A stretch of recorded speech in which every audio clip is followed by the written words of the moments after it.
Hey guys, this is Dr. Hub. In case you haven't subscribed, please do subscribe for updates.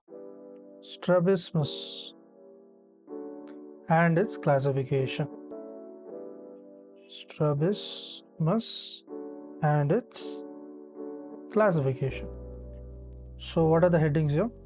The first is the pseudo-strabismus.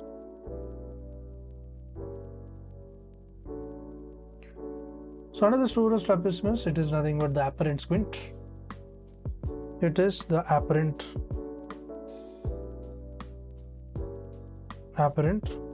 squint, also the apparent squint. So here it includes the pseudo-exotropia and the pseudo-esotropia. Pseudo-exo as well as the esotropia. Next we look at the heterophoria. So under the heterophoria, what do we have? Under heterophoria, this is nothing but the latent squint. So under latent squint, what do we have? Latent squint, it includes the esophoria and the exophoria. Exophoria means it is divergent. Esophoria means it is divergent. Exophoria divergent, esophoria convergent. Next is hyperphoria. Hyperphoria means upward. Hyper means up, right? So it is upward, and hypophoria means it is downward. Then there is something known as a cyclophoria.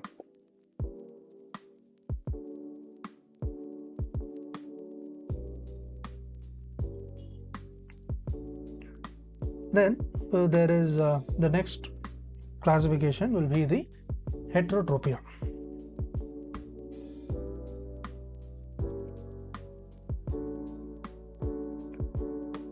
Heterotropia. So heterotropia means that it is manifest squint. Heterotropia stands for the manifest squint.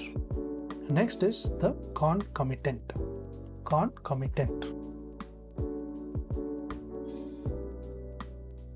So under the concomitant, it deals with the amount of deviation remains constant in all direction of chaos.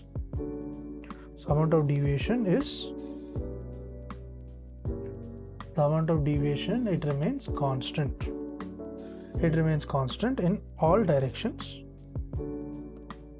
of the gaze. Next, under this again there is esotropia and the exotropia. So esotropia, as we know, this involves the convergent. S is convergent and exotropia means divergent.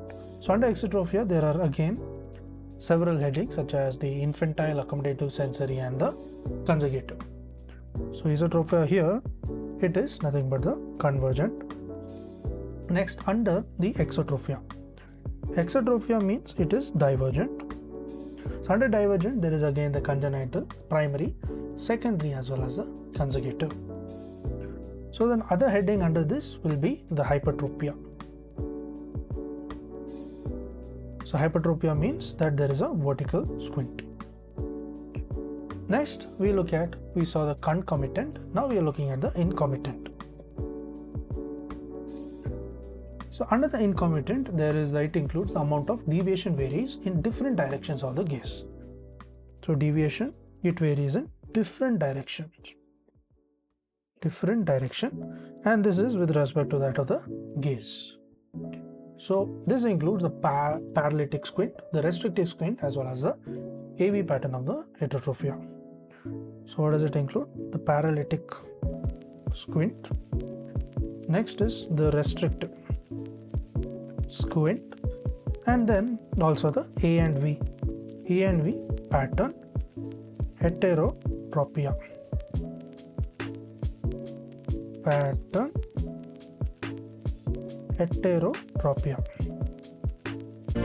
To learn and grow daily like this, please do subscribe.